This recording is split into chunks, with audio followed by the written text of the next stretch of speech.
श्री शिवाय नमस्तुभ्यम। हम सबको पता है कि सावन का बहुत ही पवित्र महीना चल रहा है, लेकिन आपको ये नहीं पता होगा कि सावन में आखिर वो कौन से ऐसे दिन हैं जब हमें महादेव के शिवलिंग के ऊपर जल नहीं चढ़ाना होता है। जी हाँ, ये बहुत ही सुंदर सा उपाय है, आप सभी को करना चाहिए। और इस दिन हम महादेव की पिंडी पे जल नहीं चढ़ाते हैं, इस चीज का भी ध्यान रखना। चाहे वो जो भी प्रॉब्लम्स आपके घर में परिवार में चल रही होगी, आपको इस उपाय को जरूर करना, ठीक है ना। सबसे पहले मैं आप लोग को एक चीज क्लियर कर देना चाहता हूं कि ऐसा नहीं है कि महादेव के शिवलिंग के ऊपर जल नहीं चढ़ाना है। अब यहां पर तरीका समझो कि मैंने ऐसा क्यों कहा कि जल नहीं चढ़ाना है। ठीक, देखो, सबसे पहला काम करना है कि आप लोगों को तांबे का लोटा ले लेना है, उसके अंदर भाई जल भर दो। अरे चीजें क्लियर हैं क्या, बताओ।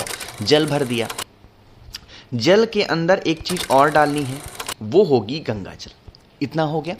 अब आप इस कलश को लेके पहुंचोगे महादेव की शिवलिंग के पास में। इस सावन के पवित्र महीने में कोई से भी दिन आप कर सकते हो, जब भी आपको मौका मिलता हो। ठीक, जैसे आप महादेव के शिवलिंग के पास पहुंचे, अगर आप गुरु जी की कथा को फॉलो करते हो या फिर जो मैं उपाय बताता हूं उसे फॉलो करते हो, तो आपको मैंने एक बार नहीं हजारों बार बताया है कि महादेव का पूरा परिवार शिवलिंग के ऊपर ही विराजमान है। बताया है, जैसे पूरा परिवार जब शिवलिंग के ऊपर विराजमान है, तो जो आपके पास में कलश में जल है उसे हम कहां कहां चढ़ाएंगे, समझो। पहले सबसे पहले शिवलिंग के राइट साइड में स्थान होता है भगवान गणेश का, तो आप लोग को जल चढ़ाना है थोड़ा सा। यहां बार बार जल को लेना नहीं है, एक ही कलश से इस पूरे उपाय को करना है, ठीक है ना। जल चढ़ा दिया, विघ्नहर्ता भगवान गणेश। शिवलिंग का लेफ्ट साइड होता है भगवान कार्तिकेय का स्थान, तो आप लोग को थोड़ा सा जल भगवान कार्तिकेय को चढ़ाना है। तीसरा स्थान है माता अशोक सुंदरी का, ये है भोले शंकर की सबसे प्रिय पुत्री, सबसे छोटी पुत्री, तो थोड़ा सा जल यहां पे चढ़ाना है। और अब जो थोड़ा और जल बचा है उसे हमें चढ़ाना है माता के हस्तकमल पर। सुनिएगा ध्यान से, पूरा जल इन 4 स्थानों पर चढ़ा करके खत्म नहीं कर देना है, थोड़ा सा जल अपने कलश में बचाना है ना। अब जो 5वीं जगह जल चढ़ाओगे वो ध्यान रखिएगा, वो हम शिवलिंग की पिंडी, अरे जहां पे हस्तकमल होता है माता का, वहीं पे तो पिंडी विराजमान है महादेव की, तो पिंडी के ऊपर जल नहीं चढ़ाना है। बाकी का जो बचा हुआ जल है, 4 जगहों पे जल चढ़ाने के बाद में आपके घर के आसपास कोई भी बेल का वृक्ष हो, कोई भी बेल का पेड़ हो, वहां पर जाना और अपनी मनोकामना, अपनी विशेष को कहते हुए, अपनी इच्छाओं को कहते हुए अगर आप जल चढ़ा करके चले आते हैं, तो यकीन मान लीजिए कभी जीवन में पीछे मुड़ के देखने की जरूरत नहीं पड़ेगी, आप इस उपाय को कर सकते हैं। देखो, मैं दोबारा बता रहा हूं, ऐसा नहीं है कि महादेव के शिवलिंग के ऊपर जल ही नहीं चढ़ाना है, लेकिन ये जो उपाय का पूरा प्रोसेस मैंने बताया ना कि 4 जगह महादेव की शिवलिंग पे और फिर एक बार बेल पेड़ के नीचे, इस उपाय के दौरान जल नहीं चढ़ाना है पिंडी के ऊपर। बाकी आप ये जब उपाय कंप्लीट कर चुके हो, उसके बाद जितना मर्जी हो ला करके जल पिंडी के ऊपर महादेव के समर्पित कर सकते हो। सावन का महीना है, जल अभी नहीं चढ़ाओगे तो कब चढ़ाओगे, ठीक है ना। तो आप सभी को इस उपाय को जरूर करना। ठीक, आगे बढ़ते हैं इस वीडियो के दूसरे उपाय की तरफ, जो कि हम सभी को यह उपाय सावन के पवित्र महीने में करना चाहिए। अब यहां पर एक चीज और सुनिएगा, वो ये है कि पहले तो इस वीडियो को शेयर किया करिए। भाई आप लोग वीडियो को शेयर नहीं करते ना, मेरे पास नोटिफिकेशंस बहुत आते हैं कि लोग शेयर नहीं कर रहे हैं, प्लीज वीडियो को शेयर किया करिए। अब दूसरे उपाय की बातें हम लोग कर लेते हैं कि स्पेशली इस उपाय को करने से हमें फायदा क्या होने वाला है। आज के टाइम पे ना देखो, कोई भी परिवार हो, चाहे वो छोटा परिवार हो, बड़ा परिवार हो, गरीब हो, अमीर हो, मध्यम वर्गीय हो, कोई भी हो ना, हर किसी के घर में लड़ाई होती है। देखो, जरूरी नहीं है कि जिसके घर में पैसा है उसके घर में लड़ाई नहीं है, या जिसके घर में पैसा नहीं है उसके घर में लड़ाई नहीं होती, ऐसा नहीं है। लड़ाइयां हर किसी घर में होती हैं, बट किसी घर में ना कुछ ज्यादा ही किचकिच हो जाती है। उसी को दूर करने के लिए आप इस उपाय को करेंगे। ठीक, क्या करिएगा, सावन में कभी भी आपको मौका मिलता है तो एक बेलपत्र ले लो, बस बहुत ही प्यारी से सुंदर सी एक बेलपत्र लेनी है। और दूसरे नंबर पे आपको जरूरत पड़ने वाली है दूर्वा की। ठीक, अब हम यह उपाय लड़ाई, अच्छा हाँ देखो, गिनती नहीं बताया मैंने, बेलपत्र आपको लेनी है 1 और दूर्वा आपको लेनी है 5, इस चीज का ध्यान रखिएगा, ठीक है ना। अब हम यह उपाय लड़ाई झगड़े के लिए कर रहे हैं, इसका मतलब हमें अपने घर में क्या चाहिए, बताओ जल्दी से। मिठास ही तो लाना है घर में हमें अपने, तो हम मिठास के लिए क्या करेंगे बताओ, हमें शहद की जरूरत पड़ेगी, ठीक है ना। अब आप क्या करना, उस शहद से जो आपको बेलपत्र मैंने दिखाया, उस बेलपत्र के बड़े वाले पत्ते पे अच्छे से, जैसे मैं लगा रहा हूं ना, एज सच आपको भी ऐसे ही लगाना है। बेलपत्र के बड़े वाले पत्ते पे आपको शहद लगाना है। शहद क्यों लगा रहे हैं मैंने बताया आपको, मिठास लाने के लिए घर में, है ना। और जो शहद जहां पर लगाया है उसी शहद के ऊपर आपको 5 दूर्वा को क्या करना है, चिपका देना है। चीजें क्लियर हो रही हैं क्या? चिपका दिया। अब आप इस बेलपत्र को यहां से उठाइएगा और फिर तांबे के लोटे में जल को भरेंगे। विशेष उपाय कर रहे हैं तो जल के अंदर गंगा जल डालेंगे और पहुंच जाएंगे महादेव के शिवलिंग के पास में।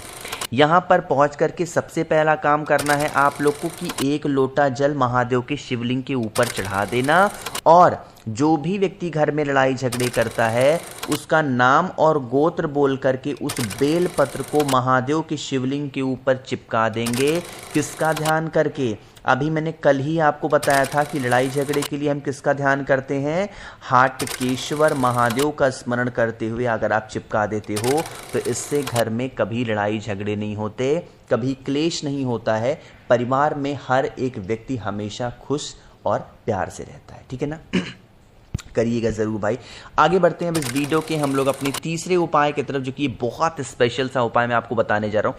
लेकिन उससे पहले आपको बताना चाहता हूं कि 11 जुलाई से लेकर के और 16 जुलाई तक एक बहुत ही शानदार सा ऑफर रक्षाबंधन और यहां पर सावन के उपलक्ष्य में मैंने रखा है। और वो क्या है सुनिएगा, बहुत सारी चीजें आपको मैं बिल्कुल फ्री दे रहा हूं। सुनिएगा पहले, 7 मुखी रुद्राक्ष होता है बहुत सारे पैसे के लिए, और 9 मुखी रुद्राक्ष होता है घर से लड़ाई झगड़े को खत्म करने के लिए, घर में सुख शांति के लिए। इनमें से कोई एक रुद्राक्ष या दोनों, या फिर आपके दिमाग में 1 मुखी से लेकर के 14 मुखी तक कोई भी एक रुद्राक्ष है तो आप मुझसे अगर लेते हो, खरीद लेते हो, इसके साथ बहुत सारी चीजें फ्री दे रहा हूं। सबसे पहले स्क्रीन पे आप लोग को दिखाई दे रहा होगा एक रक्षाबंधन, जो कि ये मैं आपको फ्री दूंगा, और इसके साइड में चांदी की कुछ परसेंटेज ऑफ लेयर रखी हुई हैं, ये मैं बिल्कुल फ्री दे रहा हूं।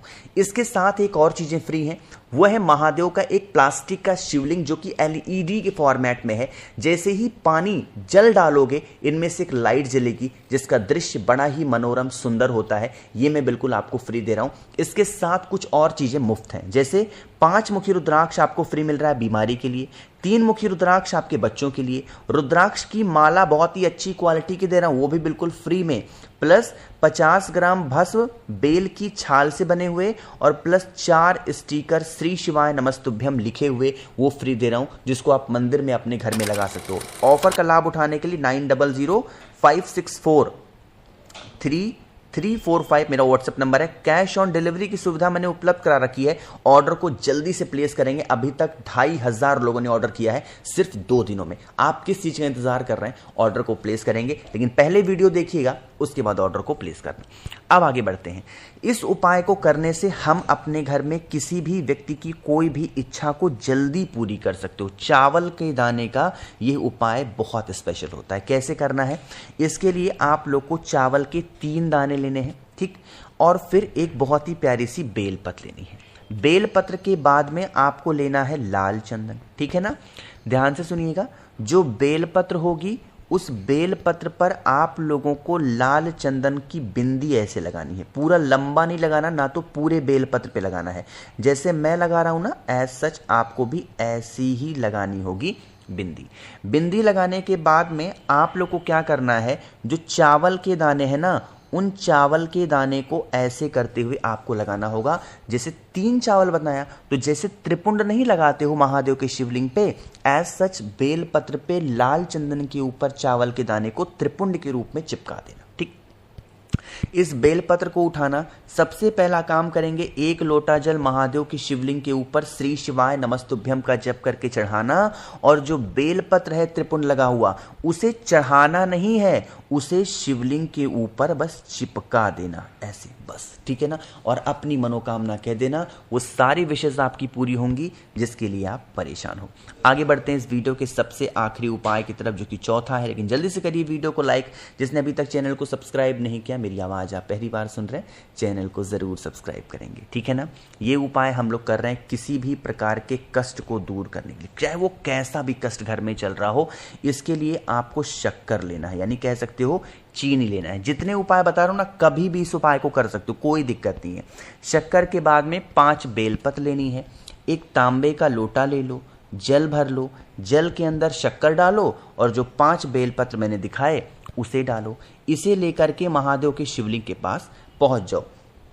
जो भी आपके जीवन के कष्ट हैं, जो भी आपके जीवन की तकलीफें हैं, जो भी आपके जीवन की प्रॉब्लम्स हैं, उन समस्याओं के निवारण के लिए महादेव का एक नाम है और वो नाम है रामेश्वर महादेव। दोबारा बोल रहा हूं, कौन सा नाम है? रामेश्वर महादेव का स्मरण करते हुए उस पूरे जल को महादेव के शिवलिंग के ऊपर अपनी मनोकामना कह के अगर आप चढ़ा देते हैं तो इससे आपकी फैमिली में कभी संकट नहीं आ सकते, ठीक है ना। तो वीडियो पसंद आई हो तो लाइक करिएगा, कुछ पूछना है नीचे कमेंट सेक्शन में पूछें, और मेरे जितने भी भाई बहन आवाज़ आज मेरी पहली बार सुन रहे हैं, चैनल को ज़रूर सब्सक्राइब करेंगे। श्री शिवाय, नमस्तुभ्यं।